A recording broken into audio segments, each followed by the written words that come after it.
여러분 안녕하십니까? 2월 4일 토요 랭킹쇼 지금 시작합니다. 이번 주 채널A와 동아일보 온라인에서 가장 많이 본 기사를 중심으로 키워드를 뽑아 1위부터 8위까지 순위를 정리했습니다. 최근 계속 순위에 오르는 키워드, 이재명과 물가 상승인데요. 지난 1월 공공요금이 1년 전보다 28.3%나 올라서 2010년 통계를 작성하기 시작한 이후 최고치를 기록했습니다. 정부가 제도 개선을 예고한 실업급여, 그리고 지난 월요일부터 착용 의무가 해제된 마스크도 많이 본 뉴스 상위에 올랐습니다. 보시면요, 재혼과 동시에 아빠가 되는 사실을 알려온 배우 송중기 관련 기사도 많은 관심을 받았습니다. 이 가운데 토요 랭킹쇼가 준비한 첫 번째 핫 이슈, 바로 조국입니다.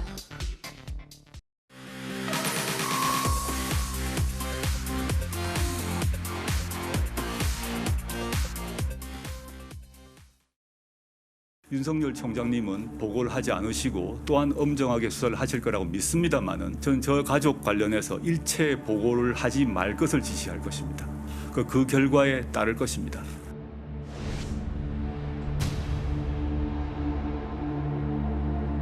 1심 재판 선고를 통해서 뇌물, 공직자윤리법 위반, 증거인멸 등 8개, 9개 정도의 무죄 판결을 받았습니다. 당시 검찰, 언론, 보수야당은 제가 사모펀드를 통해서 권력형 비리를 저질렀다고 십자포화를 퍼부었습니다. 그러나 저는 사모펀드에 대해서는 기소조차 되지 않았고, 저의 배우자 정경심 교수도 사모펀드 관련해서는 거의 모두 무죄를 받았습니다.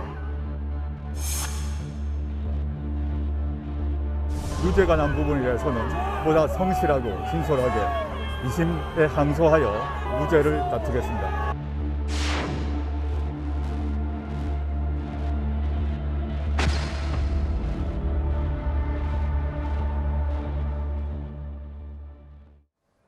네, 스튜디오에는 최진봉 성공회대 신문방송학과 교수, 정혁진 변호사, 박상규 채널A 개건 해설위원, 정미경 전 국민의힘 최고위원 나오셨습니다. 안녕하십니까?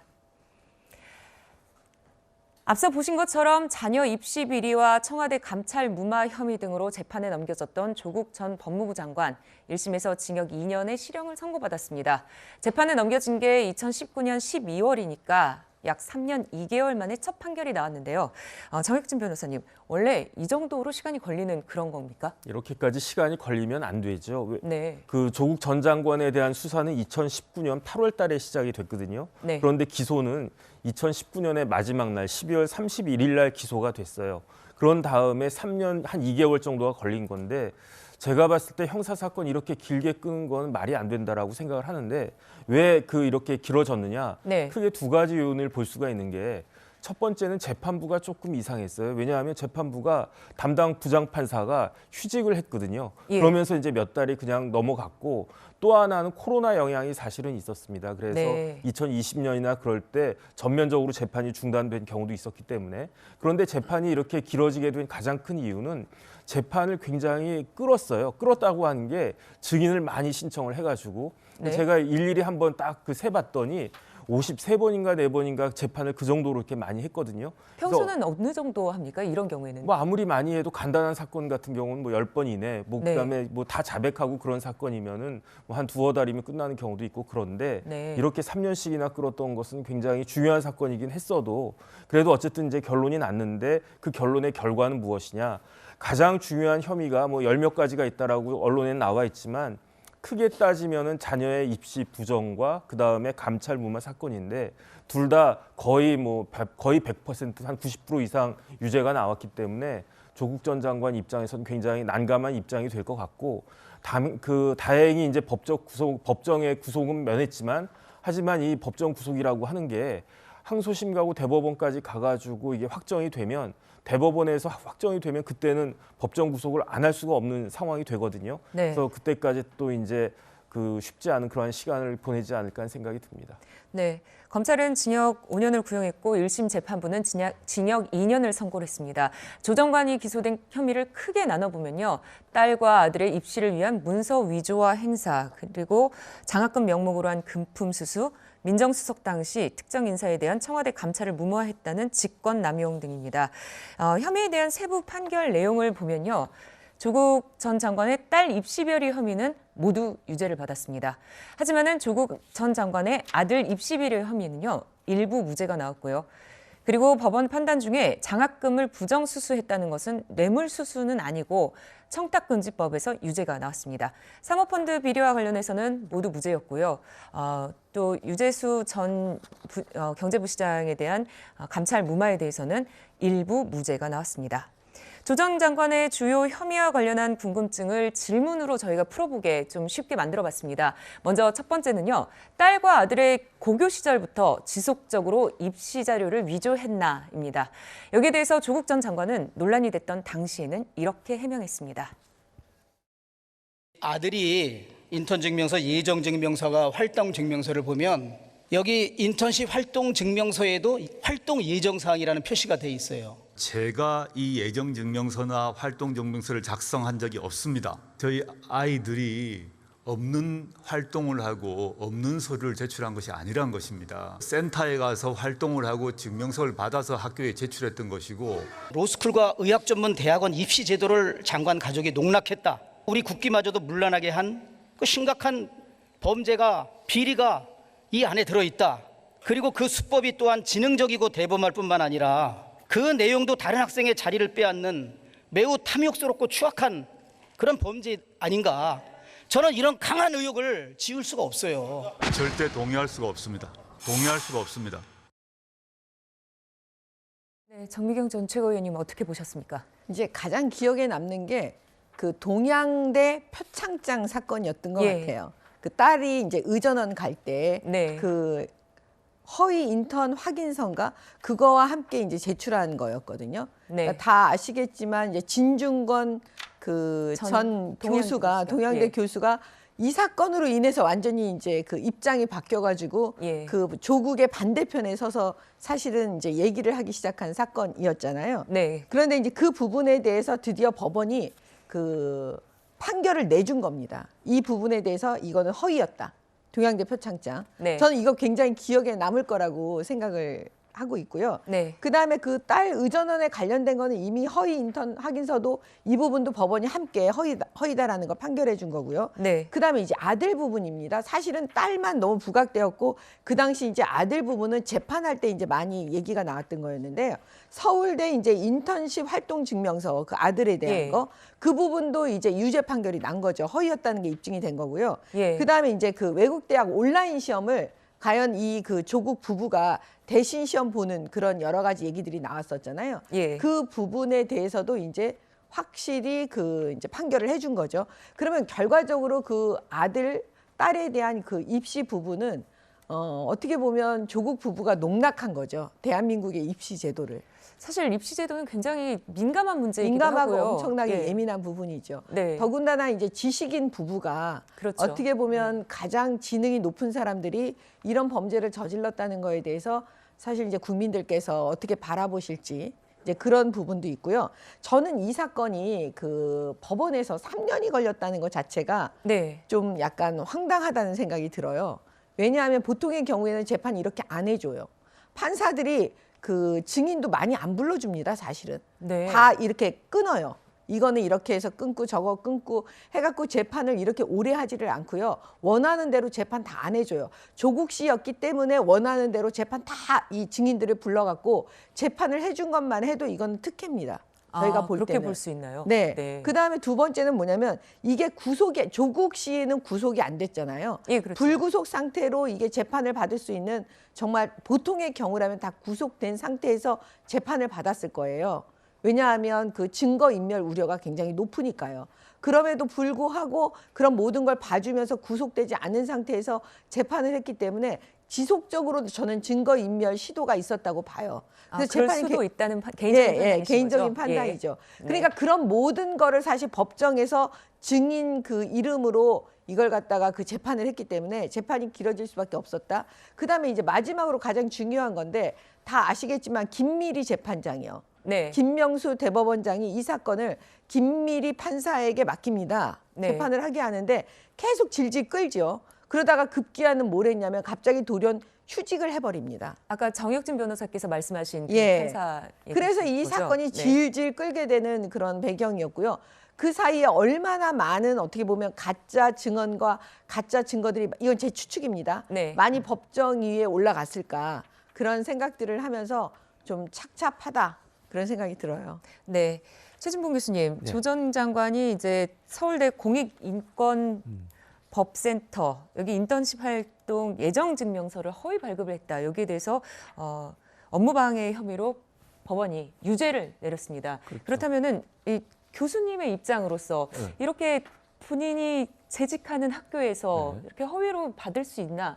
사실 이게 상식적일까 이런 생각도 하게 되는데요. 만약 어떻게 그게 보십니까? 사실이라면 상식적이지 않죠. 네. 그러니까 지금 현재는 이제 조국 전 장관은 그것도 본인이 만들지 않았다고 주장을 하고 있어요. 그러니까 이거는 네. 이제 법원에서 1심 판결은 났지만 이제 2심이나 대법원까지 갈 것 같은데 만약 그게 사실이라면 그건 잘못됐죠. 예를 네. 들어서 뭐 본인이 재직하는 학교에 인턴 증명서를 본인이 만든다거나 있거나 영향력을 행사했다면 그거는 있을 수 없는 일이라고 저는 개인적으로 생각하고요.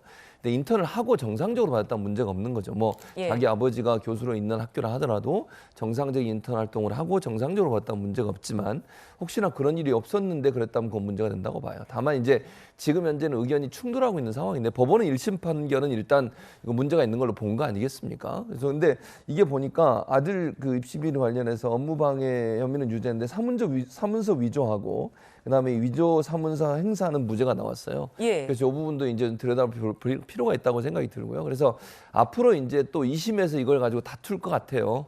그러니까 지금 조국 전 장관은 아니라고 주장을 하고 있고, 네. 그다음에 이제 검찰 측에서는 이게 맞다고 주장을 하고 있으니까 이 부분에 대해서는 이제 2심에서 또 법리적 다툼이 있지 않을까 그렇게 생각합니다. 그 네. 일부 무죄에 대해서 한 말씀 드리자면 예. 그게 이제 조국 전 장관이 사문서 위조 및 동행사를 한 부분이 충북대 법학전문대학원에 낸 아들의 위조 그 인턴십 증명서 때문이에요. 이건 최광욱 네. 당시 의원실이 있는 변호사 그 로펌에서 받은 문서에 대한 거거든요. 근데 이건 법원이 어떻게 판단한 거냐면 조국 전 장관은 몰랐고 네. 부인인 정경심 교수가 한 일이다. 그래서 조국 장관은 이 부분은 무죄다. 이런 얘기입니다. 네. 그건 것들 때문에 정경심 교수 같이 재판을 받았고 선고를 받았는데 1년이 추가된 거예요. 그러니까 이 부분은 오해가 없었으면 하고 조국 전 장관이 그 형량이 선고되니까 얼굴을 찡그리고 고개를 푹 숙인 뒤에 하늘을 쳐다보고 한숨을 쉬고 뭐 이랬다는 법정 스케치가 보도됐어요. 네, 그렇죠. 그리고 나와서 제 일성이 뭐냐.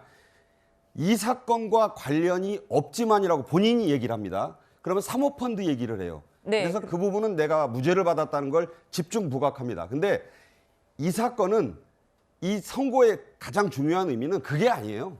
국립서울대학교의 법학 교수가 직위를 이용해서 부정한 청탁을 했고 사문서를 위조했다.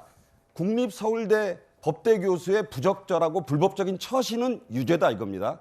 또 하나 청와대 민정수석이라는 막강한 지위를 가진 이 공무원이잖아요. 네. 부정한 청탁, 그러니까 백원우 전 비서관으로부터 부정한 청탁을 받고 그 감찰 중단, 무마 정도도 아닙니다. 감찰 중단을 지시한 부분도 불법이다. 그리고 가장 중요한 건 본인 입으로 뭐라 그러냐. 8개에서 9개 혐의는 무죄를 받았다고 했는데 네. 13개 중에 8개가 유죄고 5개만 무죄를 받은 거예요. 조국 교수 같이 똑똑한 사람이 어떻게 자기가 무죄 받은 혐의를 숫자를 헷갈렸는지 차이가 4-5개 납니다. 네, 이런 세부적으로 부분들. 보자면은 좀 13개, 20개까지도 세부적으로 나눠질 수 있는데 그렇게도 볼 수 예. 있지만 본인이 그 얘기를 집중적으로 하고 있다는 점에서 네. 이 역시 이 앞으로의 법정에서 다퉈야 될 부분이지만 대단히 부적절한 발언이 아니었나 이런 생각을 합니다. 네, 그 감찰 무마에 대해서는 뒤에서 다시 한번 알아보도록 하고요.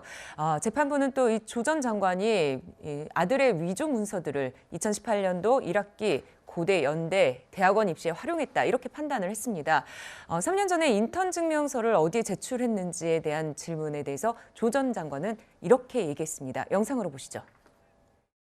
아들이 서울대 공익인권법센터에서 발급받은 인턴 증명서 어느 기관에 제출했는지 답변해달라 그랬는데 아직까지 답변 안 해주세요. 아들이 어디에 이거 자료 제출했다고 얘기합니까? 지금 2군데 로스쿨에 지원했다고 제가 얘기는 들었습니다. 연세대학교 일반대학원 정외과 입시할 때도 그 서울대 인턴 증명서 제출했다고 지금 언론 보도가 돼 있는데 저희 아들 얘기로는 고등학교 시절의 인턴 내용은 대학원 지원할 때는 제출하지 않은 것으로 안다라고 말을 했습니다. 대학원 지원할 때는 대학 시절에 증명서를 제출하고요.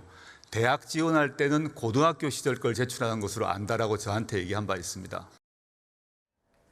네, 결국 스펙을 위한 서류들이 대학원 입시 등에 사용이 됐다. 그렇다면은 이게 문제가 있었기 때문에 아들의 대학원 입학이나 이런 데도 문제가 있을까요?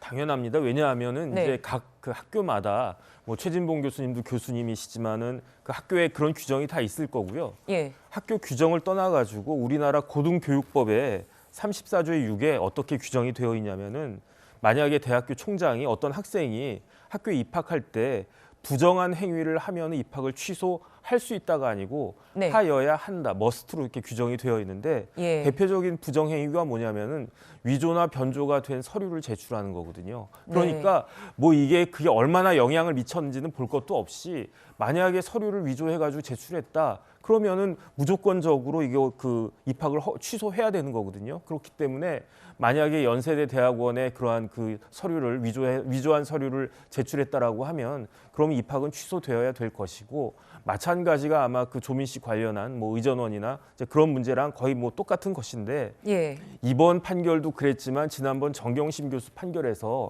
재판부가 고등법원 재판부가 뭐라고 그랬냐면요. 이런 식으로 허위 서류를 제출했기 때문에 의전원에서는 자신들이 원하는 그런 인재를 선발할 기회를 놓쳤다. 거기에다가 이런 식으로 이렇게 하게 되면은 입시제도의 공정성에 심각하게 훼손이 된다. 그다음 그때 또 뭐라고 그랬냐면은 네. 그런데 정경심 교수 사건이긴 하지만 제가 예. 봤을 때 조국 교수도 비슷한데 범행의 본질을 흐리면서 모르는 다른 사람들한테 책임을 전가했다. 이게 굉장히 그 죄질이 안 좋다. 반성도 안 하고 이런 네. 이야기를 정경심 교수 때 했었는데 지금 조국 교수는 그때 벌써 한 1년 전 그 판결이 이었음에도 불구하고 하나도 달라진 것이 없는 것이 아닌가 매우 유감스러운 것이 아닌가 하는 생각이 듭니다. 네, 조국 전 장관 재판과 관련해서 풀어볼 이제 두 번째 문제로 가보도록 하겠습니다. 아들의 오픈북 대학 시험에 부모가 참여한 것, 과연 이것은 어떤가인데요. 사실 아들, 딸 관련 입시 비리 의혹이 불거졌을 때 조 전 장관은 자녀들 학업에 본인은 무심한 아빠였다 이렇게 얘기를 했는데요. 직접 들어보시죠. 이런 것 자체에 대해서 사실 전혀 모르고 있었습니다. 제가 뭐 아이 교육에 대해서 좀 무관심, 그 점에 있어서는 무관심한 편이었습니다. 근데 이번 도대체 어떤 일이 벌어졌는가 저부터도 궁금하여 아무리 그 당시에 적법이고 합법이었다고 하더라도 저희 아이가 합법이라고 하더라도 혜택을 입었던 점에 대해서는 제가 반성합니다. 하지만은 이렇게 무관심했다고는 하지만 가족 채팅방이 검찰 조사 결과 어느 정도 드러났는데요. 거기 보면요, 아들이 시험을 본다라고 했더니 그러면은 이제 아빠는 준비됐다. 나는 아래에서 위로, 너는 위에서 아래로. 그리고 엄마도 준비가 됐다라고 해서 가족 채팅방에 이렇게 가족들이 다 모였습니다. 최 교수님, 미국은 오픈북이니까 괜찮다라고 얘기하는 사람들도 있었어요. 그 어떻게 보십니까? 오픈북하고 부모가 도와주는 건 다르죠. 그러니까 오픈북은 본인이 책을 가지고 하는 거잖아요. 네. 그러니까 본인이 책을 가지고 하는 건 문제가 없죠. 그러니까 오픈북의 문제라고 하는 건 대부분은 이제 좀 그 범위가 넓고 생각을 하면 쓰게 만드는 그런 질문들을 해요, 교수들이. 근데 네. 이제 이 질문지는 어떤지 제가 잘 모르겠는데 아무리 오픈북이라 하더라도 부모가 거기에 개입하는 것은 바람직하지 않죠. 그러니까 개인이 예를 들면 책을 갖고 찾아가지고 공부한 내용을 가지고 글을 쓰거나 아니면 답변을 쓰는 거는 그건 오케이죠. 왜냐면 오픈북 네. 케이스니까. 근데 이제 거기에 가족이 개입하는, 누가 개입하는 것 자체는 오픈북 시험에 원래 의미와 맞지 않아요, 그거는. 그러니까 네. 만약에 이제 조국 전 장관의 가족들이 아들의 그 시험 과정에서 개입을 해서 의견을 주거나 답변에 영향을 미쳤다면 그거는 오픈북의 의미와 다르다. 그러니까 오픈북은 학생 개인이 자기 스스로 공부한 내용을 책을 근거나 아니면 노트를 근거로 해서 답을 쓰는 것이지 네. 누가 도와주면 안 되는 거예요. 그럼 왜냐하면 네. 자기 실력이 아닌 거잖아요. 네. 그런 점에서 본다고 하면 만약 이게 사실이라고 하면 그거는 오픈북의 원래 정신과는 맞지 않다고 볼 수 있습니다. 네, 박성규 의원님, 그 해외에서 유학한 아드님을 두신 걸로 알고 있는데 그때 어떠셨습니까? 저도 그 저희 아들한테 항의를 받았습니다. 저 정도 네. 도와줘야 되는 거 아니야? 이런 얘기를 들었던 기억이 나는데 저기 보십시오. 나는 준비됐고 엄마도 준비됐다. 나는 아래에서 위로, 너는 위에서 아래로. 자, 조국 전 장관은요. 서울법대를 나와서 미국 버클리대에서 박사학위를 땄고 네. 정경심 교수는 서울대 영문과를 졸업해서 영국에서 박사학위를 딴 그야말로 그렇죠. 최고의 학력을 가진 그런 분이 아들과 함께 이걸 위에서 아래로 종횡으로 이걸 다 검토한다는 거예요. 학부, 미국 대학의 학부 시험인데 오픈북은 당연히 아니고요. 이걸 할 때 많이 나온 패러디가 무슨 한석봉이냐.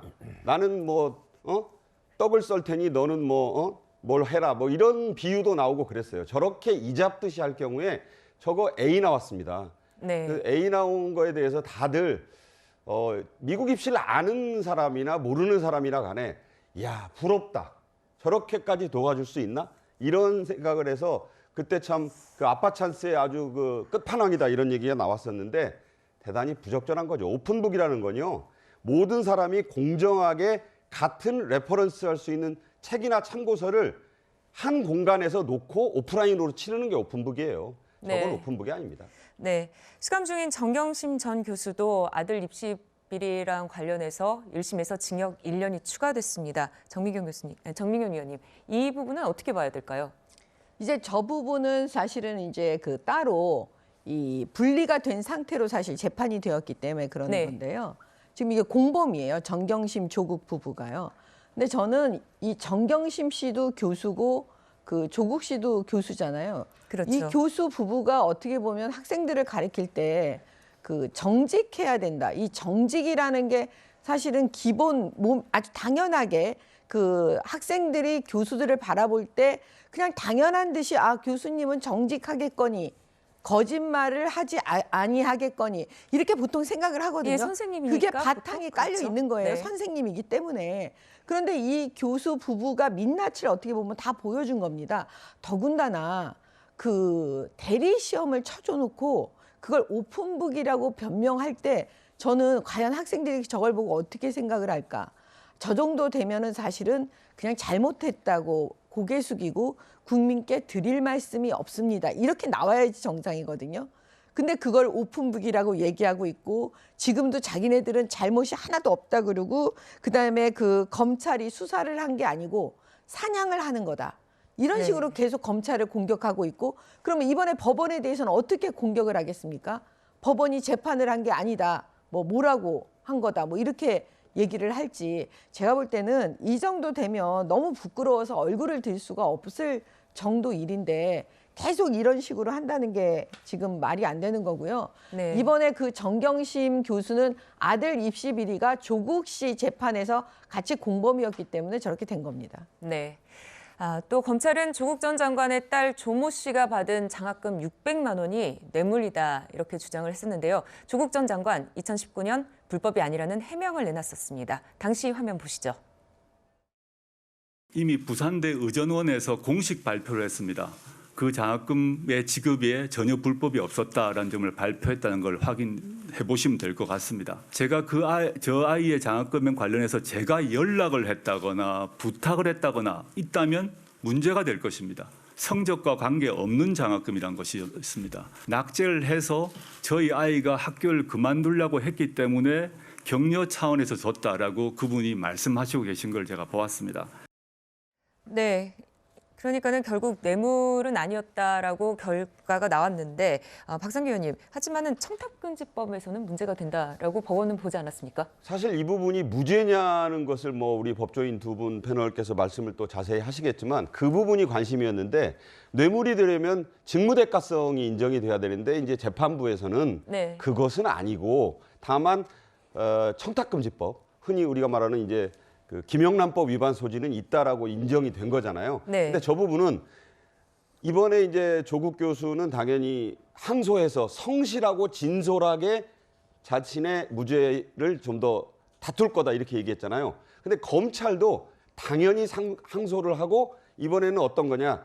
형량에도 불만이 있을 것이고 5년 구형했는데 2년 나왔으니까 그리고 무죄 나온 부분에서도 좀 더 증거를 보강하고 그것을 입증하는 데 주력해서 이 형량이 2년에서 이제 상식적으로는 보통 깎인다고 생각하는데 네. 안 깎일 수도 있어요.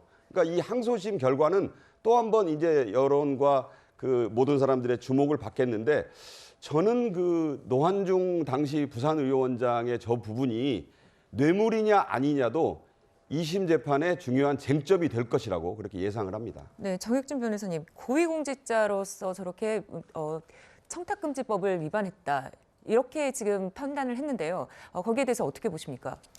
일단 제가 봤을 때 뇌물죄의 혐의가 없다라고 보기는 어려워요. 왜냐하면은 이제 네. 600만 원이라고 하니까 많으면 많은 돈, 뭐 작으면 작은 돈 이렇게 되지만 이 그 장학금을 주선해 준 사람이 2019년 6월 달에 부산의료원 원장이 됐거든요. 그 사이에 대가 관계를 인정할 수 있느냐 없느냐 그 문제인데 보기에 따라서는 대가 관계가 인정될 수도 있지 않은가 저는 일단 그런 생각을 하거든요. 뇌물죄는 지금 저 박상규 의원님 말씀하신 것처럼 네. 직무 관련성하고 대가성이 인정이 돼야 뇌물죄이고 그다음에 이제 부정청탁금지법은 한 번에 100만 원, 1년에 300만 원이면은 이제 그 고위공직자가 그렇게 돈을 받으면은 처벌이 되는데 뭐 매 학기에 200만 원씩이니까 1년에 한 400만 원 정도 이렇게 받았다는 거죠. 근데 근본적으로 뭐냐면요. 네. 조민 씨가 이렇게 입시 비리로 결국은 의전원에 입학을 갖다가 했는데 사실은 학교를 제대로 따라가지 못하지 않았습니까? 유급도 당했고요. 그런데 제가 살다 공부를 잘하는 사람이 장학금을 받고 집안 사정이 어려운 사람이 장학금 받는 건 봤어도 공부 못하는 부잣집 딸한테 격려하기 위해서 장학금 주는 건 제가 본 적이 없거든요. 사실 저도 가장 궁금한 부분이었습니다. 낙제한 학생에게 장학금을 주는 학교들이 있을까에 대한 그러니까 이렇게 취재가 이상하게 필요하지 않을까요? 장학금이 네. 주어졌다라고 하는 건 뭔가 이상하다는 것이고 그런 장학금을 주도한 사람이 결국은 의료원 원장, 부산의료원의 원장으로 영전하게 된 것에 대해서 그 상관관계가 없다라고 볼 수 있나? 뭐 이번 재판부에서는 1심에서는 그랬는데 제가 봤을 때는 검찰에서 이 부분이 600만 원 정도밖에 안 되는 돈이긴 하지만 제가 봤을 때는 검찰에서는 항소할 것 같고 고등법원에서는 어떤 판단을 할지 좀 지켜봐야 될 것이 아닌가 하는 생각이 듭니다. 네. 그런데 여기에 대해서 이제 노 교수는 부친이 만든 그 장학금이라서 사적으로 이렇게 활용할 수가 있다 이렇게 얘기를 했는데요. 장학금이 원래 그렇게 좀 쓰이는 경우가 있나요? 글쎄요, 그것까지는 제가 잘 모르겠는데 그런데 어쨌든 제일 중요한 거는 대가 관계인 거거든요. 네. 왜냐하면 만약에 그 노한준 교수가 그냥 부산대에서 계속 교수만 하고 있었다, 그럼 이런 문제가 없었겠죠. 하지만은 본인이 부산의료원 원장이 됐기 때문에 그랬기 때문에 이건 뇌물죄도 다시 한번 고려할 여지가 있어 보인다. 개인적인 생각입니다. 네. 조국 전 장관의 재판에 이제 후에 병합된 사건이 있습니다. 유재수 감찰 무마 의혹인데요. 조 전 장관 과거 이런 해명을 했었습니다. 들어보시죠. 유재수 전 금융위 국장 경우에 있어서는 그 비위 첩보가 저희에게 접수되었습니다. 첩보를 조사를 한 결과 그 비위 첩보 자체에 대해서는 근거가 약하다고 보았습니다. 그런데 그 비위 첩보와 관계없는 좀 사적인 문제가 나왔습니다. 저희 민정수석실 안에서 금융 관련 업무를 맡고 있는 쪽이 민정비서관실입니다. 그래서 민정비서관실의 책임자인 백원우 비서관에게 금융위에게 통지하라고 제가 지시했습니다. 네, 조국 전 장관은 정상적인 감찰 종료라고 주장을 했습니다. 정미경 의원님, 이런 식으로 감찰이 종료되는 경우가 많았나요? 저는 지금 이걸 보니까요. 그런 경우 없어요. 그리고 일단 저걸 보니까 야, 어쩜 저렇게 당당하게 그 당시에 저렇게 얘기를 해다 깜짝 놀랄 정도인데요. 지금 조국 전 장관이 당시 뭐였냐면 민정수석이었습니다. 예, 청와대. 그렇죠. 청와대 민정수석의 가장 기본적인 게 감찰이에요.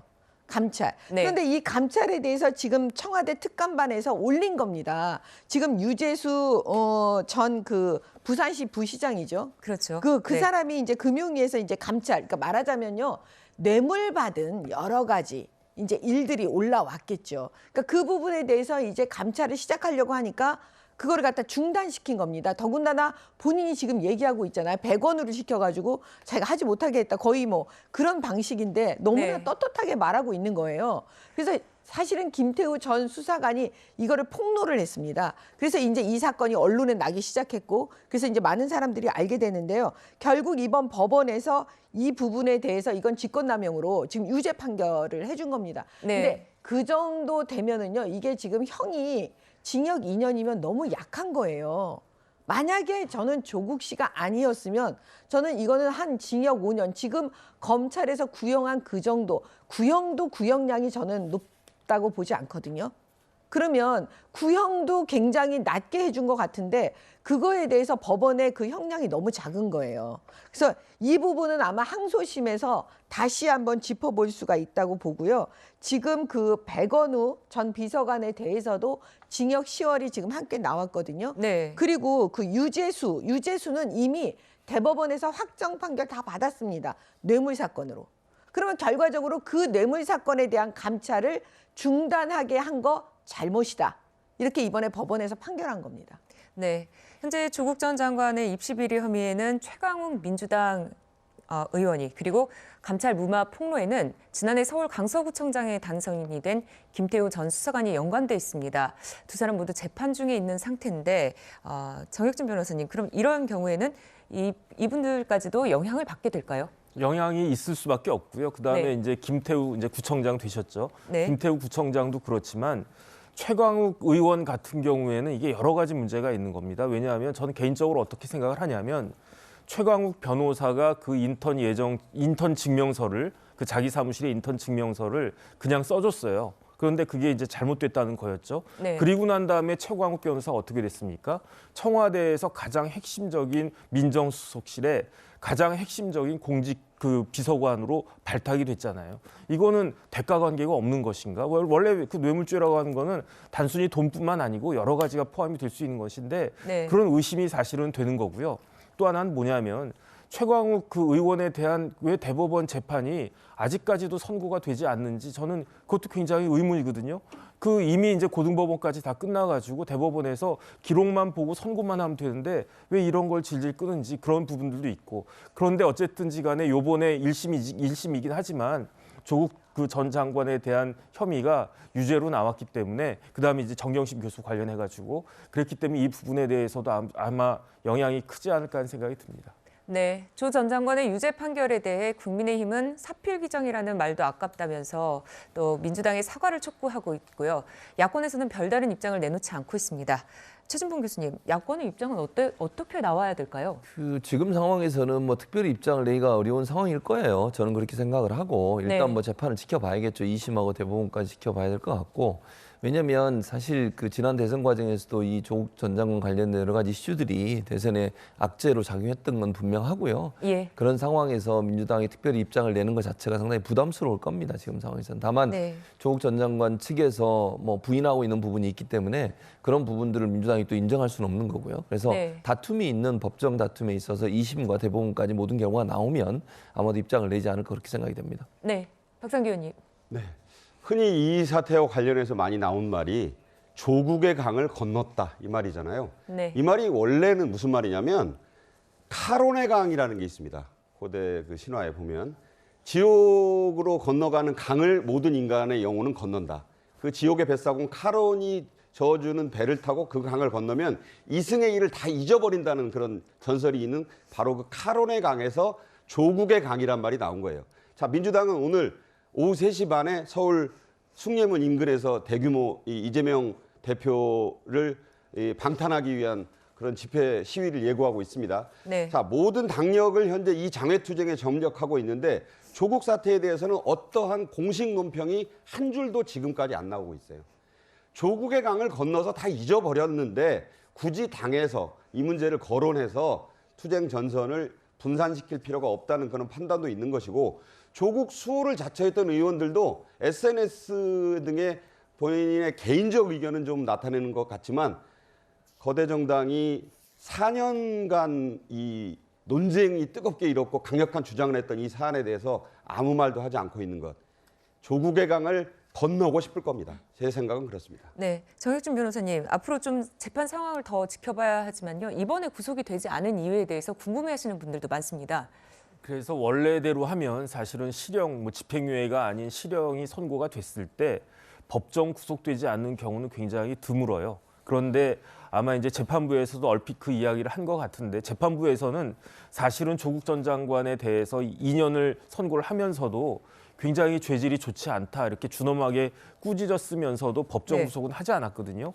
그 이유는 단 한 가지인데 정경심 교수가 부인인 정경심 교수가 아직 수감 중이지 않습니까? 그래서 그런 사정들을 부부를 같이 그 비슷한 사안으로 그 같이 수감하는 것은 좀 너무 가혹하다 이러한 그 판단을 한 것 같은데 제 생각에는 아마 조국 전 장관 마음이 그렇게 편하지는 않을 것 같습니다. 왜냐하면 그 부인을 감옥에 두고 나만 덕분에 내가 이제 그 수감 생활을 면했다 이런 셈이 되니까 본인 마음은 그렇게 편하지는 않을 것 같다는 생각이 듭니다.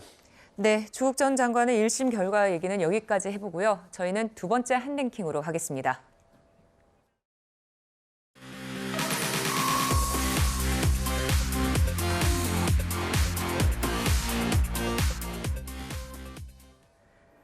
국민의힘 새 지도부를 뽑는 3.8 전당대회 대진표가 완성이 됐습니다.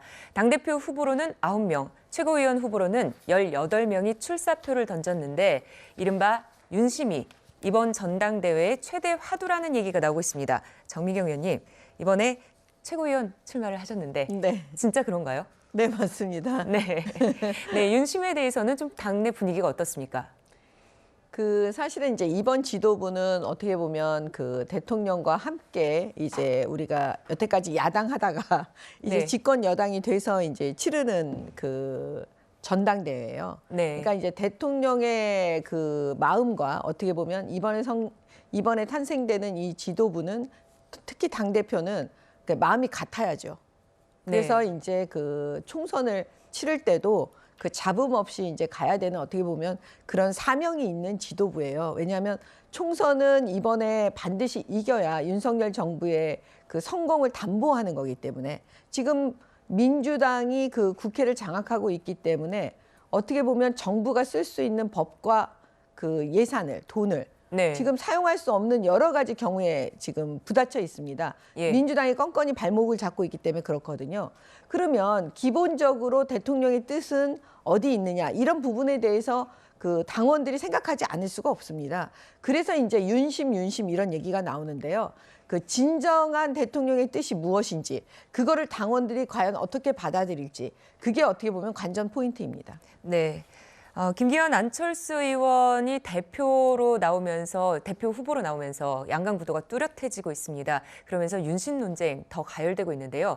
두 의원이 각각 저희 채널A에 출연을 해서 윤 대통령과의 독대를 두고 날선 공방을 주고받았습니다.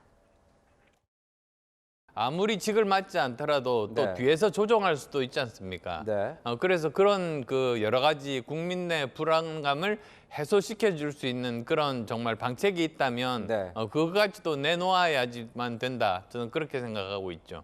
실제로 장제원 의원이 사무총장을 하겠다고 내정한 바도 없고 네. 제안을 한 바도 없고 그야말로 자기들 마음대로 사무총장 장제원이라는 식의 룸을 퍼뜨린 다음에 네. 거기다 가상의 적을 설정해놓고 한 것이죠. 네. 언론 보도된 걸 보니까 대통령과 안철수 후보 사이에는 한 번도 독대에서 식사한 적도 없고 또 독대에서 차를 마셔본 적도 없고 독대에서 이야기를 나눠본 적도 없다. 이런 얘기더라고요. 그렇다 그러면 대통령하고 서로 공감이 잘 안 되는 것 아니냐 그런 생각이 들죠. 저는 인수위원장이었습니다. 네. 매일 독대를 했습니다. 네. 김기현 대표에 비하면 거의 10배, 20배 정도 했을 겁니다. 네. 그리고 또 바이든 대통령이 왔을 때 저는 헤드 테이블에 앉았습니다. 네. 지금 그 당시에 김기현 대표는 어디에 앉았는지도 모르겠는데요. 네. 근데 무슨 독대를 못했다 그런 이야기를 합니까? 네, 김기현 의원, 안철수 의원을 겨냥해서 윤 대통령과 단 한 번도 독대를 못 해놓고 무슨 공감이냐 이렇게 직격을 했고 안철수 의원은 오히려 내가 윤 대통령과 독대를 10배, 20배는 더 했을 것이다 이렇게 반박을 했습니다. 최진봉 교수님은 어떻게 들으셨습니까? 그러니까 서로 사실은 윤심이 본인한테 있다는 얘기를 하는 거예요. 물론 근데 누가 봐도 윤심은 김기현 의원한테 있는 게 맞는 것 같고요. 네. 다만 이제 안철수 의원 입장에서는 본인이 사실 두 사람이 출마를 안 하게 유승민 전 의원하고 나경원 전 의원이 출마를 안 하게 되면서 지지율이 지금 상승세를 타고 있잖아요. 그런데 이제 문제는 뭐냐면 이게 비윤이나 반윤으로 본인이 프레임화되면 그 지지율이 떨어질 수 있다는 위기감이 있는 거예요. 그러니까 네. 비윤과 반윤으로 이게 프레임되는 걸 싫어하는 거죠. 네. 어떻게 해서든지 윤석열 대통령과의 친분이 있고 윤석열 정부의 성공을 위해서 본인이 일하겠다 하는 부분을 어필해야만 그 지지율이 실제 투표에도 영향을 미칠 수 있다는 거죠. 안 그렇게 되면 이제 만약에 마지막 투표의 과정에서 보수 진영이나 아니면 윤석열 대통령 지지하는 분들 입장에서 윤 정부의 성공을 위해서 어찌 보면 또 윤석열 대통령의 윤심이 실려 있는 김기현 의원한테 투표를 던질 가능성이 있거든요. 그런 부분을 차단하기 위해서 안철수 전 대표 입장에서는 가능한 한 윤석열 대통령과의 어떤 척을 지는 모습이라든지 비윤, 반윤이라는 이미지를 프레임화되는 것을 막기 위한 그런 얘기들이 오늘 이제 나온 거라고 보여지고요. 네. 두 분은 앞으로도 그런 얘기를 계속 할 거예요. 김기현 지금 후보는 안철수 의원이 윤이 아니다라고 얘기할 거고 안철수 의원은 김기현 의원에 대해서 본인은 친윤이 맞다라고 얘기하면서 계속 경쟁을 하지 않을까 이렇게 전망이 됩니다. 네, 앞서 보신 인터뷰에서 장제원 의원에 대한 얘기도 나왔었습니다. 박상규 의원님, 뒤에서 조종할 수도 있다. 아니면은 여기에 대해서 마음대로 가상의적을 설정했다. 이렇게 두 의원이 한치 양보도 없는데 이건 어떻게 봐야 될까요? 돌아보시면요, 간장연대가 있었잖아요. 원래 김장연대 네. 이전에 간장연대. 그때는 이제 안철수 의원과 장제원 의원을 엮어서 말하던 시절 아니었습니까? 예. 아까 그 밥 얘기를 좀 하자면요. 그 인수위원장으로서 매일 독대를 하고 뭐 10배, 20배는 내가 더 만났을 거다. 맞죠? 공식석상의 회의에서는 훨씬 더 많이 만났을 거예요. 그러나 그거는 벌써 1년 전의 얘기고 매우 절차적이고 공식적인 만남이었던 것입니다. 박수영 의원 같은 경우에는 뭐 결근 얘기까지도 하잖아요. 예, 지금 24시간 나오고 정도 뭐 네. 사라졌던 적도 있고 그래서 대통령이 경로했다는 표현까지 썼습니다. 자, 독대와 이 식사는요, 이렇습니다. 대통령실로 실제로 김기현 의원은 부부 동반으로 2번이 초청돼서 식사를 한 걸로 나와요. 그러나 김미경 그 부인인 김미경 교수와 안철수 의원이 대통령실 갔다는 얘기는 아직까지 보도된 바가 없습니다. 네. 이런 만남을 해야 진짜 이것이 독대인 것이지 둘이 만나서 업무상 얘기하고 지시하고 뭐 보고받고 하는 그런 독대는 10배, 20배 해도 소용없다 이런 얘기입니다. 자, 김기현 의원이요. 나경원 전 의원을 찾아가서 만나고 사진도 찍고 이 사실을 공개를 했어요. 물론 나 전 의원이 명시적으로 손을 들어주진 않았습니다. 그러나 그 뭐 좋은 얘기 했죠. 뭐 당을 위해서 힘을 합치기로 했다. 자, 그만큼 김기현 의원은 본인이 진짜 윤심을 등에 업은 후보고 나경원 전 의원도 사실은 나를 돕기로 한 거다라는 걸 지금 이 계속 과시를 하고 있는 거예요. 그만큼 저 승부가 지금 미묘하고 매우 그러니까 오리무중의 상태다. 저는 오히려 그렇게 봅니다. 네. 장제원 의원이 뒤에서 조정할 수도 있다 이렇게 했는데요. 정미경 최고위원께서는 어떻게 보십니까? 굉장히 어려운 질문인데 네. 사실은 지금 이제 싸움을 막 이제 세게 지금 붙으니까 네. 뭐 여러 가지 이제 얘기들이 그 싸울 수밖에 없는 내용들이 나오는데요. 글쎄요, 저는 제가 이제 최고위원 이게 출마를 한 사람의 입장에서 이 부분에 대해서는 뭐라고 답변을 드리기가 되게 어려운데 그냥 네. 뭐 결국에는 이렇게 하다가도 나중에 이제 당 대표가 또 딱 되고 나면 전부 다 윤석열 정부의 성공을 위해서 그 배에 다 탄 분들이에요. 네. 그렇기 때문에 뭐 서로 다시 이렇게 또 내려라 뭐 이렇게 하진 않을 것 같고 계속 배 타고 같이 가실 분들이니까 예, 뭐 그렇게 걱정은 하지 않습니다. 네. 그리고 윤심 논란이 뜨거운 가운데 당사자인 윤석열 대통령 채널A가 취재한 바에 따르면요. 대통령을 팔고 다니지 말아야 한다는 뜻을 주변에 밝혔다고 합니다. 정미경 의원님, 그렇다면 이것은 유난연대를 내세운 안철수 후보에 대해서 불쾌감을 느끼는 것이다라고 풀이하는 사람도 있고 그렇지 않은 사람도 있습니다. 이건 어떻게 봐야 될까요? 그냥 원론적인 말씀인 것 같은데요. 그냥 원론적으로 네. 그 이제 당심에 맡기고 당원들이 그거는 이제 뽑는 그분에 대해서 하는 거지 이거는 뭐 이 대통령하고는 관계가 일단 없다. 이렇게 원론적인 얘기를 네. 그냥 하신 것 같습니다. 네. 자, 그렇다면 대통령실의 이런 행보를 안철수 의원 캠프에서는 어떻게 받아들이고 있을지 궁금합니다. 저희가 직접 안철수 의원 측인 손수조 대변인의 얘기를 들어봤습니다. 그 주어가 누구일 것 같으신가요? 온 국민은 그 주어가 누군지 다 아는데 윤핵관만 모르는 것 같습니다. 대통령실 핵심 관계자라고 하면서 그 이름을 팔면서 인터뷰하고 다니는 그 스텝부터 잘라야 된다고 봅니다. 네, 그러니까 대통령실 관계자를 경질해야 한다 이렇게 얘기를 하고 있습니다. 그리고 안철수 의원은 윤심이 아닌 윤힘을 강조하고 있습니다. 지난 2일 안 의원이 당대표 후보자 등록을 마친 뒤에 기자들에게 의견을 밝히는 자리에서 손가락에 적힌 메모가 있었는데요. 그중에도 윤힘이 있었습니다. 그 이유가 뭔지 안철수 의원이 채널A와의 인터뷰에서 밝혔습니다. 사실은 뭐 세 가지 이렇게 제 머릿속에는 있지만 네. 한 번 더 그 각인하는 그런 의미로 적었습니다. 윤힘이라고 이야기했던 것은 지금까지 너무 윤심을 팔지 않습니까? 네. 근데 저는 그건 굉장히 나쁜 거라고 생각합니다. 그래서 저는 윤심을 파는 후보가 아니라 윤힘을 보태는 후보가 되겠다. 그렇게 말씀드린 거죠. 네, 정혁진 변호사님, 저는 휴대폰이 노출되거나 뭐 메모가 노출되는 경우 봤는데 또 손가락에 이렇게 쓴 경우는 드문 것 같습니다. 지금 정권 뭐 서울대 법대 출신들이 검사 출신들이 많이 있다라고 하는데 안철수 의원은 이과잖아요. 네. 근데 의사라기보다는 오히려 IT 전문가로서 더 많이 알려져 있는데 핸드폰도 아니고 아주 최신 기기에다가 한 것이 아니고 손가락에다 저렇게 저는 손가락에다 저런 거 쓴 기억이 없거든요. 당대표는 당의 얼굴 아니겠습니까? 나는 네. 이러이러한 장점이 있다. 그렇기 때문에 나를 중심으로 해가지고 총선에 승리해서 윤석열 정부의 그 성공을 갖다가 담보하고 이후에 차기 정권 재창출도 하겠다.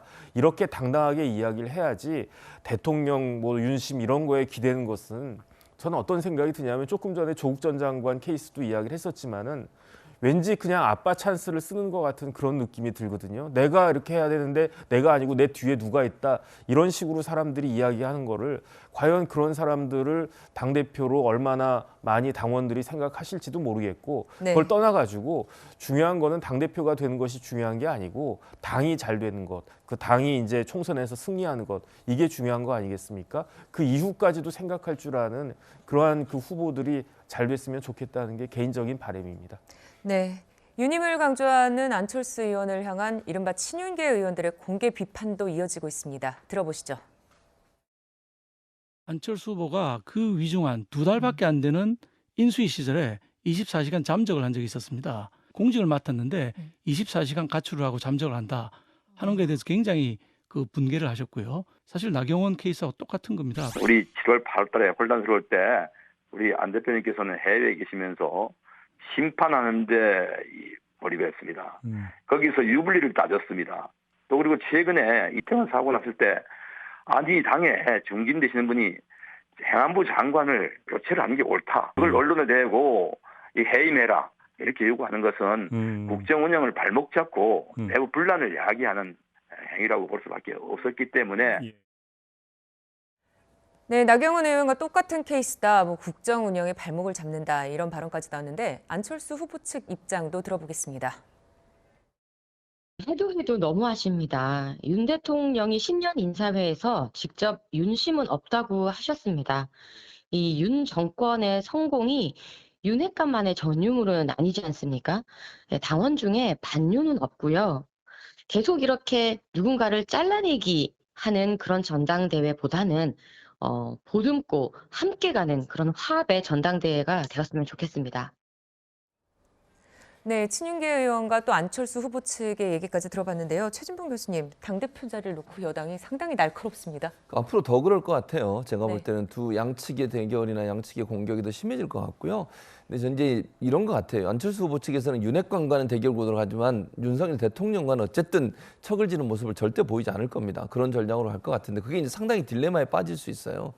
왜냐하면 윤핵관과 윤심은 거의 일체화됐다고 볼 수 있을 텐데 네. 이런 공격을 계속 피하면서 가는 것이 가능할까라는 생각이 들어 조금 우려가 되는 부분이 있습니다. 다만 이제 그 좀 경쟁이 심해지다 보면 더 심한 얘기도 나올 수 있어요. 저는 그렇게 보는데 지금은 이제 조금씩 잽을 날리는 수준이잖아요. 근데 만약에 정말 치열하게 경쟁이 돼서 막판까지 가게 되면 예전 얘기 다 나올 겁니다. 네. 뭐 심지어는 뭐 이런 얘기까지 저는 대선 과정에서 안철수 후보가 했던 얘기까지 나올 가능성이 있다고 생각해요.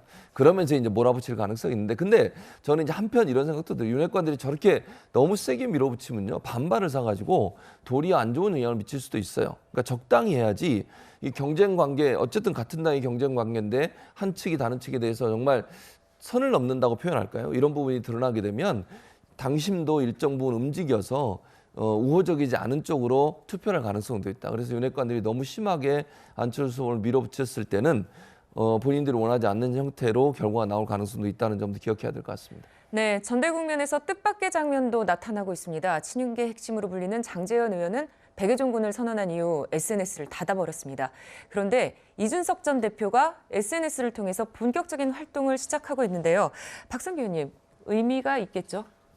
이준석 전 대표가 오늘 보니까 진주에서 아침에 국밥 먹는다고 뭐 SNS에 사진과 함께 올렸던데 지금 전국을 뛰면서 SNS를 본격적으로 하고 있더라고요. 제가 보니까. 네. 자, 지금 국민의힘 책임 당원이 85만 안팎으로 보입니다. 그리고 그중에 2030 당원이 20%, 숫자로는 16에서 17만 명 정도 돼요. 그리고 지역별 분포가 영남이 37%를 상회하지만 수도권이 40%입니다.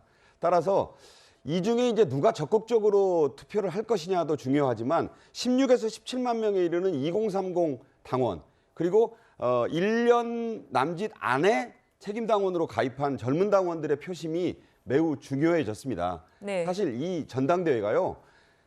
국민의힘 당원들의 축제인 것은 분명합니다. 그렇지만 이 컨벤션이 이제 올 4월에 한 군데긴 하지만 전주 을에서 국회의원 재선거가 치러지죠. 또 그리고 그런 민심을 확인한 뒤에 이제 내년 4월 총선으로 넘어가잖아요. 이 국민의힘 축제가 화합과 통합 그리고 뭔가 흥행이 되는 요소가 되려면 중도 무당파로부터도 관심을 끌어야 됩니다. 그래서 젊은 세대가 과연 이런 분란을 어떻게 지켜볼지도 좀 신경을 써야 될 것 같고 이것이 총선 승리로 직결되기 위해서 어떻게 해야 할지 뭐 윤심이냐 윤힘이냐로 계속 다투게 될 경우에 중도 민심은 멀어진다 이런 점도 좀 국민의힘에서 기억을 해야 될 것 같다는 생각이 듭니다.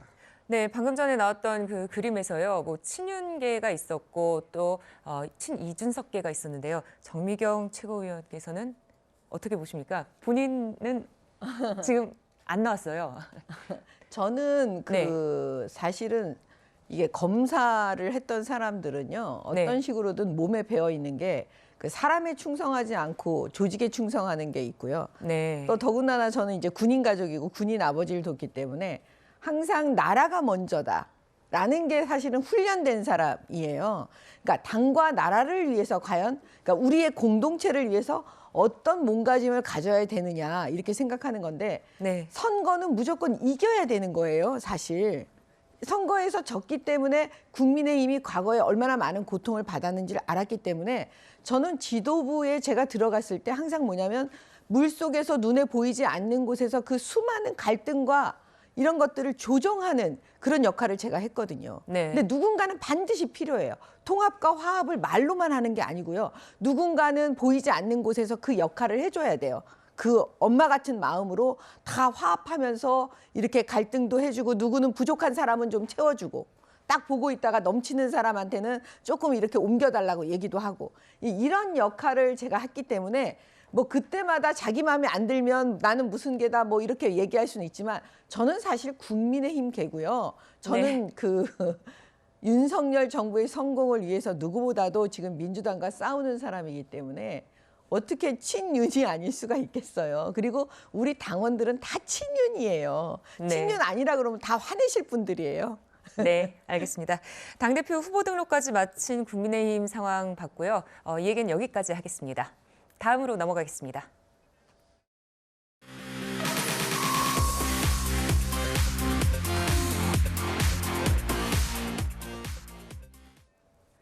네, 이번엔 쌍방울의 대북 송금 의혹 관련해서 얘기를 나눠보겠습니다. 어제 김성태 전 쌍방울 회장이 재판에 넘겨졌습니다. 외국환 거래법 위반 등의 혐의를 받고 있는데 검찰은 경기도의 대북 송금 대납 의혹을 더 수사하겠다 이런 방침입니다. 김 전 회장 이미 알려진 800만 달러 외에도 북한에 100만 달러를 더 건넸다 이렇게 검찰에 진술을 했습니다. 그러니까는 우리 돈으로 100억 원에 가까운 돈을 북측에 준 겁니다. 특히 이 가운데 이재명 대표의 방북 비용이라고 주장하는 300만 달러에 대해서는 북에서 영수증까지 받았다고 하는데요. 박상규 의원님, 대북 사업을 하면서 이런 영수증이 오가는 일들이 종종 있나 보죠? 일단은 김성태 전 회장이라는 사람의 캐릭터를 좀 볼 필요가 있는데 네. 이 사람은 이제 그 사설 도박장도 운영을 하고 사채업, 이른바 대부업으로 불리는 것도 해서 돈을 모은 사람이라서 의심이 대단히 많은 사람입니다. 지금 본인은 이런 송금을 개인 돈으로 했다고 주장하고 있잖아요. 예. 그래서 그 부분은 물론 이제 유엔의 대북 송금을 제재하는 결의안도 의식을 했다는 법조인의 변호사의 조언을 받아서 그렇게 한 것이라고 하지만 자, 개인 돈으로요. 말씀하신 대로 100억 원대의 현금을 직원 40여 명을 동원해서 몰래 반출시킨 다음에 북으로 넘겨줬잖아요. 네. 자, 그 현금을 뭘 믿고 주겠습니까? 사채업을 하는 사람들은 일일이 각서를 받고 그게 소재가 되잖아요. 당연히 이런 뭉칫돈을 뭐 200만 달러, 50만 달러씩 이렇게 미화로 건너줄 때 현금 확인증 받는 거 너무 당연하거든요. 네. 그런 본인의 사후 보험적 성격의 영수증을 꼭꼭 받아놓지 않았을까 그런 생각이 들고 지금 파타야에서 구치소에서 지금 버티고 있는 쌍방울 그룹의 재정총괄본부장 이 사람이 전 매제라고 하고요. 이 사람이 들어오지 않고 거기 있는 이유도 뭔가 이제 금고지기가 들어와서 이제 하게 되면 증언을 하게 되면 더 이제 문제가 되잖아요. 예. 일단 남겨놓고 본인은 모른다. 개인 돈이다. 그 사람이 그 재경총괄본부장이 다 했다. 이렇게 하기 위한 치밀한 나름의 그 돈에 대한 습벽이 여기에 나타난 게 아닌가 저는 그렇게 생각합니다. 제가 좀 네. 보완해서 말씀을 드리면요. 예. 보통의 이제 남북 정상회담을 할 때요. 그냥 공짜로 했던 법이 없어요. 북한에서 계속 돈을 요구합니다. 그게 이명박 대통령 회고록을 보면 그게 나와 있어요. 정상회담을 하려고 할 때 북한에서 돈을 현금을 요구하기 때문에 그거에 대해서 고민하고 이명박 대통령은 그걸 포기했다. 뭐 이런 취지의 내용이 나와 있거든요. 그리고 지금까지 김대중 정권에서도 남북 정상회담 대가로 돈을 주지 않았습니까? 네. 이게 그냥 그 상시적으로 북한이 늘 너무나 당연하다는 짓이 우리에게 요구했던 겁니다. 왜냐하면 그들 입장에서는 늘 이 대한민국의 정치판이라는 것이 늘 북한을 이용하려고 한다는 걸 알고 있기 때문에 당신들이 나를 이용하니 그 대가로 돈을 내시오. 뭐 이런 거예요. 돈을 달라고 하는 것도 너무 당당하게 해요. 지금 북한이. 네. 그럼 사실은 이재명 지사가 지금 방북을 원했던 겁니다. 그러면 이재명 지사가 돈을 북한에 줘야 되는 거예요. 근데 그 돈을 대신 누가 줬냐면 김성태 쌍방울이 주는 겁니다. 네. 그러면 예를 들어서 돈을 줬는지 안 줬는지 나중에 다른 말 할 수가 있잖아요. 그럼 그때 당시 북한한테 다시 차후에 그걸 확인한다? 그거는 불가능하고요. 김성태 씨는 그 당시에 이재명 지사가 나중에 대통령이 될 수 있을 거라고 생각을 했을 거예요. 그러면 미래를 생각했을 때 그걸 담보물로 잡아야 되니까 당연히 북한에 영수증 내놔라 이렇게 할 수 있죠. 네. 북한으로서는 당연히 뭐 해주는데 뭐 본인들이 떳떳하게 돈을 요구하고 있는 마당에 그걸 안 써줄 이유가 없지요. 제가 볼 때는 그래서 이게 제3자 뇌물 사건이고 굉장히 이재명 지금 대표에게 엄청난 저는 후폭풍이 가해질 거다. 이거 검찰에서 가만히 있지 않을 거거든요. 네, 그렇게 보는 시각도 있고요. 그런데 이 과정에서 김성태 전 회장이 방북비 대납 적발을 걱정을 하니까 이화영 전 경기도 평화부지사가 적발되더라도 국정원에 걸려도 괜찮을 것이다. 정권이 민주당 쪽이니까라고 말을 했다고 합니다. 정혁진 변호사님, 김 전 회장이 검찰에 이렇게 진술을 했다는데 국정원이 그런 거를 그냥 지나가게 될까요? 일단은 그 김성태 회장의 행위는 네. 빼도 박도 못하게 남북교류 협력법 위반이에요. 왜냐하면 그 남북교류 협력법에 어떠한 물품, 뭐 돈은 말할 것도 없고 그냥 물품을 반출을 하려고 해도 통일부 장관의 승인을 받아야 되고 그다음에 남북 간의 협력 사업을 하려면 그 법에 보면 요건이 되게 까다롭거든요. 그 요건을 다 갖춘 다음에 마찬가지로 통일부 장관의 승인을 받도록 되어 있는데 이렇게 승인받지 않고 이렇게 행동을 갖다가 하면 그러면은 징역 3년인가 그 형에 처해질 수 있게 된단 말이죠. 네. 그런데 제가 봤을 때는 김성태 회장은 남북교류 협력법 위반은 그렇게 두려워하지 않은 것 같아요. 진짜로 김성태 회장이 두려워했던 건 뭐냐? 국가보안법이었던 것 같아요. 왜냐하면 이런 식으로 북한하고 접선해가지고 100억에 가까운 돈을 보낸다? 이거는 국가보안법 위반으로도 충분히 처리가 될 수 있는 거거든요. 예. 그렇기 때문에 국가보안법을 다루는 데가 어디입니까? 국가정보원이잖아요. 네. 근데 이제 국가보안법 위반은 형이 비교할 수도 없이 높아지니까 김성태 회장이 이 부분에 대해서 걱정하는 것은 굉장히 당연하다 저는 생각이 되는데 그런데 이화영 부지사가 뭐라고 이야기했느냐? 아니 국정원은 걱정 안 해도 된다. 왜냐하면 지금 정권이 민주당 정권이고 국정원은 우리 편이고 국정원에 걸려도 해결할 방법이 있다라고 이야기했다는 거거든요. 네. 과연 이화영 그 부지사가 그만한 힘이 그 당시에 있었는지는 모르겠는데 제가 봤을 때 이러한 이화영 부지사의 말이 실질적으로 현실화될 뻔했어요. 왜냐하면 국가정보원 법이 국가보안법 말고 네. 국가정보원 법이 개정이 됐단 말이에요. 네. 그래가지고 지금 이제부터는 국가정보원이 내년부터 이제 법은 이미 바뀌어 있고 시행만 내년부터 시작이 되는데 내년부터는 국가정보원 직원들의 직무에 수사가 빠져 있어요. 예, 그러니까 그렇죠. 만약에 김성태 회장이 1년만 내년까지만 버티고 있었으면은 국가정보원은 걱정하지 않아도 되고 대신에 이제 경찰을 걱정하면 됐을 텐데 과연 경찰이 그러한 그 수사를 할 만한 능력이 있을까? 저는 뭐 이태원 참사도 그렇고 별로 신뢰가 되지 않거든요. 그렇기 때문에 다른 법은 모르겠고 국가정보원법 위반 다시 원상 회복해야 된다고 저는 개인적으로 생각을 합니다. 네. 하지만 구속 수감돼 있는 이화영 전 평화부지사 변호사를 통해서 옥중 서신을 공개를 했습니다. 보면요, 김 전 회장의 주장은 허구다. 그리고 김 전 회장의 진술로 인해서 프레임이 만들어지고 있다. 이렇게 주장을 하고 있는 건데요. 최진봉 교수님, 예. 김용 전 민주연구원 부원장 측도 모르는 얘기다라는 비슷한 입장을 냈더라고요. 그렇죠. 그러니까 지금 김성태 전 회장의 그 검찰 수사 과정에 나온 말이 언론을 통해서 보도가 되고 있는 거잖아요. 김성태 네. 전 회장이 직접 육성으로 나온 것도 아니고 예. 이런 상황이기 때문에 이게 사실이냐 아니냐는 지금 확인할 수 있는 문제가 아니에요. 김성태 전 회장의 말이 그렇게 했는지도 모르겠고요. 했다고 하더라도 그게 사실인지는 증명이 돼야 된다고 저는 생각을 하고요. 지금 아마 이화영 그래서 전 부지사가 친필로 자기 부인한테 쓴 편지가 공개가 됐는데 그 내용을 보면 네. 이게 허구다. 그러니까 예를 들면 북한에 돈을 넘기고 뭐 경기도가 요청을 해 넘기고 이재명 지사의 방북을 돕기 위해 300만 불을 넘겼다고 하는 것 자체가 다 잘못된 말이고 거짓이다라고 주장을 하고 있고 통화를 또 했다고 얘기했었잖아요. 언론에 보도된 내용이 그렇게 보도가 됐는데 본인이 전화를 바꿔준 적도 없다라고 얘기하고 있고요.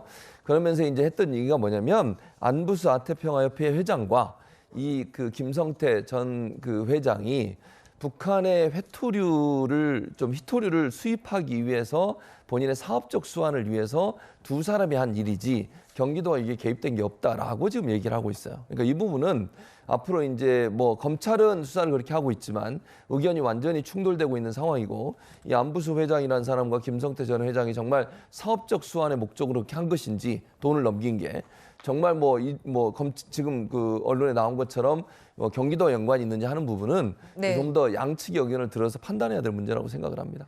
네, 그런데 김 전 회장은 검찰에 이재명 대표와 최소 네 차례를 넘게 통화를 했다 이런 얘기도 나오고 있습니다. 이화영 전 부지사는 물론 당시 이재명 지사의 변호를 맡았었던 이태영 변호사를 통해서 이제 통화를 했다 이런 얘기를 하는데요. 근데 정미경 의원님, 이것은 뭐 통화 기록만 조회를 해도 금방 나오는 게 아닐까요? 그렇지 않습니까? 통화 기록을 지금 검찰에서 그 당시 거를 네. 입수를 했는지 안 했는지 그건 일단은 알 수가 없는데요. 네. 그 김성태 씨가 어떤 방식으로든 그런 통화 내역이라든지 이런 거를 아마 제출하거나 그랬을 거예요. 이태영 변호사가 제출하지 않아도 김성태 씨의 그 핸드폰에 대한 내역을 보면 네. 그 상대방이 누군지는 다 알 수가 있잖아요. 그런데 그게 지금 이태영 변호사의 핸드폰이니까 그럼 그럴 경우에는 또 어떻게 확인하느냐. 그거는 이제 검찰의 어느 수사 능력이 어느 정도까지 되느냐 그걸 봐야 되는데 네. 제가 볼 때는 예를 들어서 이태영 변호사하고 김성태가 만난 장소 뭐 여러 가지 상황, 정황 이런 걸 아마 수사를 다 했을 거예요. 네. 네. 그러면 기본적으로 그 이제 김성태 씨가 알고 있는 내용이 훨씬 많을 텐데 자꾸 김성태 씨 거짓말한다 이렇게 다 몰고 가면 제가 볼 때는 김성태 씨가 더 큰 걸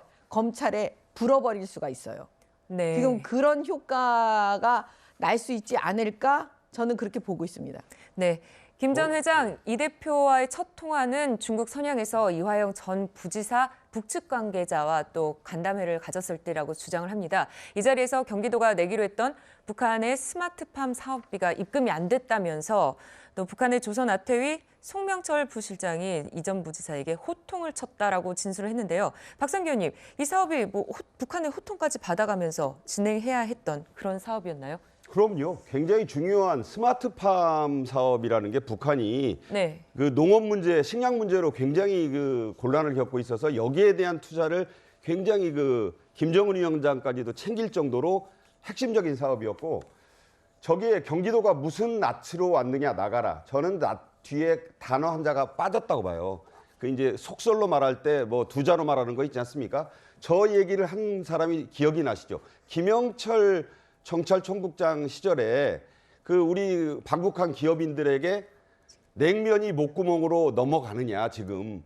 그런데 이 송명철 씨도 김영철 총국장의 측근 중에 측근 부하거든요. 그런 기시감이 있는 것이고 김성태 회장이 이태영 변호사와 가졌던 그 자리가 2019년에 그 비비안을 쌍방울이 인수한 것을 축하하는 자리인데 이 자리가요. 네. 강남의 고급 유흥 음식점, 흔히 룸살롱이라고 말하는 그런 술자리였던 거예요. 이 네. 부분은요, 청담동 술자리 의혹이 거짓으로 드러난 것을 확인하듯이 주변에 같이 동석한 사람들 확인해 보면 되고, 그 업소가 특정됐을 테니까 이미 검찰에서는 거기 종업원이라든가 주인, 동석자를 다 확인해 봤을 것이고, 이 정도가 되면은요, 김성태 회장 그 사업으로 잔뼈가 굵은 사람이 안 한 통화를 했다고 할 리가 없어요. 지금 그 송환돼 올 때 한 번도 통화 안 했다고 한 게 벌써 4차례로 늘어났습니다. 앞으로 어떤 판도라의 상자가 더 열릴지도 주목을 해봐야 되고요. 더 큰 거, 원래 저런 사업가들은 자신의 사업을 지키기 위해서 진짜 히든 카드는 남겨놓는 법이라서 그 결과도 좀 더 지켜봐야 된다고 생각합니다. 그리고 네. 북한으로부터 지금 영수증까지 돈을 준 거에 대한 영수증까지 받아놓은 사람이기 때문에요. 지금 김성태 씨가 무엇을 갖고 있는지 진짜 그게 판도라의 상자일 수가 있습니다. 네. 자, 이재명 대표는 대북 송금 관련 기사가 쏟아져 나오자 검찰의 신작 소설이라고도 반박을 했습니다. 들어보시죠.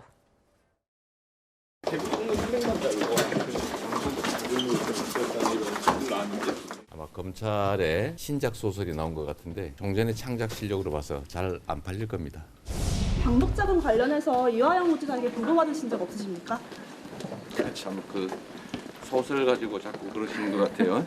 김성태와 통화해서 고맙다는 말도 하셨다는데 전혀 기억이 안 나십니까? 소설 가지고 자꾸 그러지 마시죠. 경기도가 당시에 북한에 초청장까지 보냈다는데 전혀 관련 사실 모르셨습니까? 네, 민주당은 잠시 후 3시 30분부터 장외 집회를 이어가기로 했는데요. 이재명 대표에 대한 방탄이다, 아니다, 민생을 위한 것이다, 이렇게 얘기가 나오고 있습니다. 최준봉 교수님, 민주당 안에서도 좀 복잡한 상황이라는 얘기도 흘러나오던데요. 저는 그렇게 생각하지 않고요. 민주당의 소수 의원들이 그런 얘기를 하시죠. 주로 이제 언론에 많이 나오신 분들이 얘기하다 보니까 언론에 많이 공개가 되고 있는데, 뭐 조홍천 의원이나 박용진 의원이나 이런 분들이 말씀을 하시는 것 같아요. 근데 그 숫자가 뭐 저는 많다고 보지는 않고요. 주류는 이제 장외투쟁에 대해서 동의하고 있다고 봐요. 두 가지 점이 있다고 보는데, 첫째는 이게 이제 사실은 방탄이라고 얘기할 수 없는 게 이재명 대표가 계속 소환에 응하고 있고 재판도 받고 있고, 재판 안 받았군요. 소환하라면 소환에 응하고 있고, 뭐 조사받는데 방해를 하고 이러는 게 아니잖아요. 그래서 방탄이라고 보기는 어렵고, 장외투쟁이라고 하는 건 어쨌든 그 여론에 일정 부분 영향을 미치려는 의도가 있다고 봐요. 왜냐하면 이게 이제 직접적으로 국민들과 아니면 지지자들과 함께 모여서 목소리를 통해서 의견을 제시하고 그것이 여론에 영향을 미칠 수 있도록 하는 그런 역할을 하는 그게 장외투쟁의 역할이기 때문에 그런 부분을 통해서 여론 변화에 일정 부분의 드라이브를 걸겠다, 이런 의도라고 생각합니다. 네, 오늘의 한 랭킹은 여기까지 정리하겠습니다. 저희는 60초 뒤에 돌아오겠습니다. 네, 오늘 토요 랭킹쇼는 여기까지입니다. 시청해주신 여러분 고맙습니다.